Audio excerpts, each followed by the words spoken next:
హరి ఓం. మీ హరగోపాల్. ఈరోజు మనము శాపాలు, వాటి ఫలితాల గురించి, అవి ఎన్ని రకాల గురించి తెలుసుకుంటాం. ముఖ్యంగా శాపాలు అనేటివి ఉన్నాయా లేవా అనేది తర్వాత విషయం. మన పురాణ ఇతిహాసాలలో పరిశీలిస్తే దుర్వాస మహాముని, అలాగే భృకుడు మహాముని, అలాగే విశ్వామిత్ర మహాముని లాంటి మునులు, యోగులు, సిద్ధులు, పీఠాధిపతులు వారిని అవమానించిన, వారిని తిరస్కరించిన, వారి యొక్క సేవలను నిర్లక్ష్యం చేసిన శాపాలకు గురైన వాళ్ళు ఉన్నారు. అయితే దానికి పరిహారం కూడా వాళ్ళే తెలియజేశారు. కాబట్టి ఆ పరిహారాల విషయంగా పరంగా వాళ్ళు చేసినటువంటి సేవల వల్ల, వాళ్ళు చేసినటువంటి పనుల వల్ల వాళ్ళకి శాప విముక్తి కూడా కలిగింది. కానీ ఈ రోజుల్లో మనకు ఏదైనా మన పూర్వీకులు చేసిన శాపం మనం అనుభవిస్తుంటే దాన్ని పరిహారాలు మనం చేసుకోలేకపోతున్నాం. అయితే ఈ శాపాలు ఎన్ని రకాలు అనేది మనం తెలుసుకోవాలంటే శాపాలు 5 రకాలు. 1 దైవశాపం, 2 మాతృశాపం, 3 శత్రుశాపం, 4 స్త్రీ శాపం, 5 ముఖ్యమైనది సర్పశాపం. మరి దీన్ని దోషాలు కూడా అంటారు. దైవదోషం, శత్రుదోషం అనేది కూడా సర్పదోషం అని అంటుంటారు. అయితే మొట్టమొదటిగా మనం తెలుసుకోవాల్సింది దైవశాపం.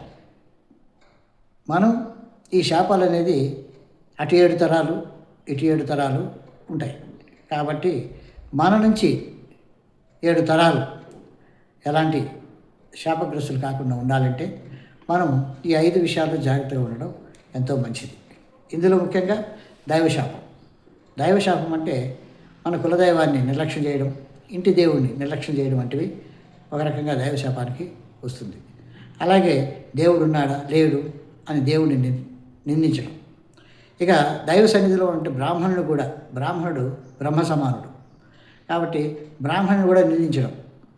మరి దైవ సన్నిధిలో లేకపోయినా బ్రాహ్మణుని నిందించడం అనేది కూడా దైవదోషంతో సమానమే. అసలు ఇంటి దేవుడిని, కులదేవుడిని నిర్లక్ష్యం చేస్తే దానికి దైవశాపానికి గురయ్యే అవకాశాలు ఉన్నాయి. ఇక రెండవది ఏంటంటే మాతృశాపం. ఈ మాతృశాప విషయంలో మాతృదేవోభవ అనం.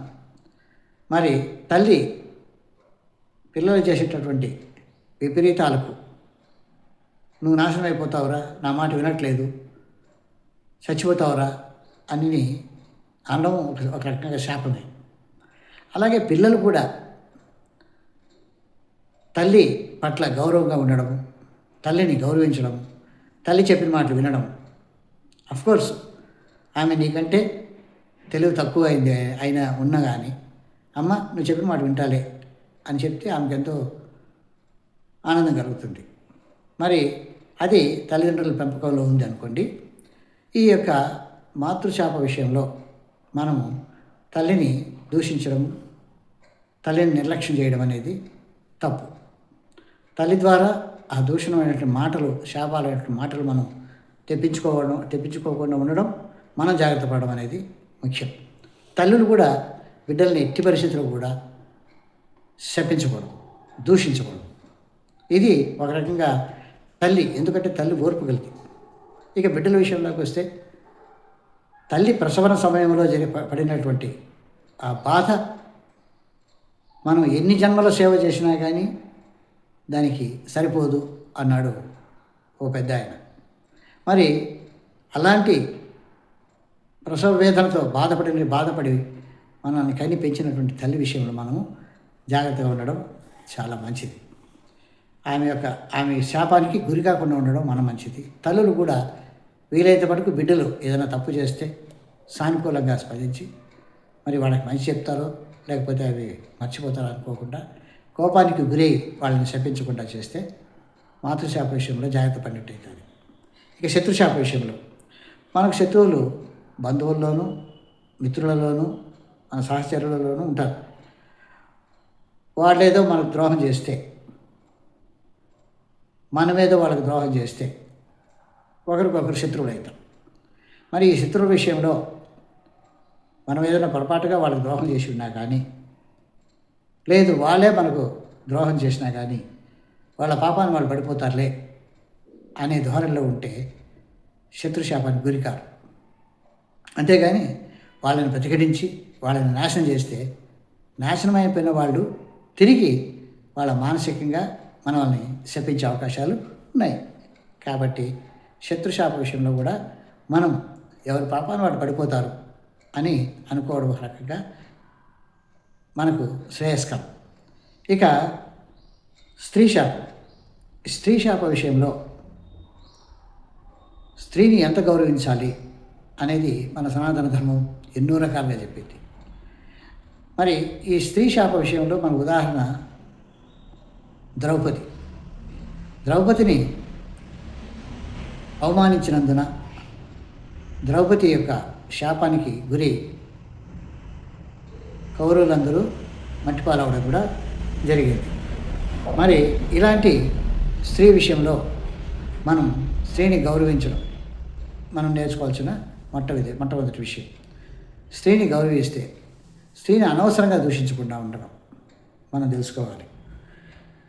స్త్రీ ప్రతిఘటిస్తే ఒకవేళ పొరపాటు చేసిన స్త్రీలు ఉంటే కూడా వాళ్ళ పాపాలను వాళ్ళు పడిపోతారులే అనుకోవడం ఎంతో మంచిది.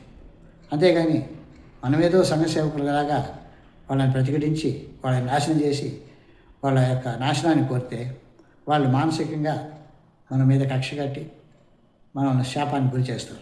మరి స్త్రీ శాప విషయంలో కూడా మనం స్త్రీలను గౌరవిస్తూ ఉంటే ఆ శాపాలకి మనం బలికాం. ఇకపోతే చివరగా సర్పశాపం. ఈ సర్పశాప విషయంలో చాలా జాగ్రత్తగా ఉండాలి. ఎందుకు అని అంటే మన పరిసర ప్రాంతాల్లో సర్పాలు మనకు ఇబ్బందులు చేసినా మరి వ్యవసాయ రంగంలో ఎన్నో రకాలుగా ఇబ్బందులు చేస్తుంటారు. అలాగే పూర్వం ఇంటి పరిసర ప్రాంతాల్లో కూడా సర్పాలు మనకు ఇబ్బందులు కలిగించుంటాయి. మరి భయపడుంటాం.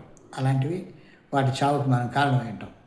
అలాంటిది మన పూర్వీకులు చేసినటువంటి ఆ యొక్క సర్ప మారణ హోమానికి మనం ఇప్పుడు అనుభవిస్తున్నాము అనేది కూడా ఒక రకంగా శాస్త్రం మనకు మన భవిష్యత్తు తెలియజేస్తుంటుంది.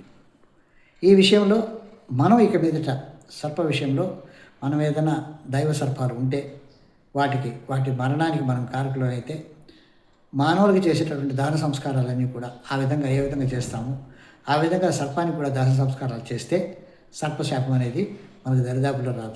మొత్తం మీద దైవశాప విషయంలో ఇంటి దైవాన్ని కులదైవాన్ని నిర్లక్ష్యం చేయరాదు, బ్రాహ్మణుని దూషించరాదు. మాతృశాప విషయంలో తల్లిని గౌరవిస్తూ ఆమెకు విలువిస్తే ఆమె మాతృశాపానికి గురి కాకుండా ఉంటాం. ఇంక శత్రుశాప విషయంలో ఎవరి పాపాన్ని వాళ్ళు పడిపోతారులే అనే ఉద్దేశంలో మనకున్న శత్రువుల్ని మనం ఒక రకంగా ఆ భావంతో చూస్తే శత్రుశాపం అనేది మనకు తగలదు.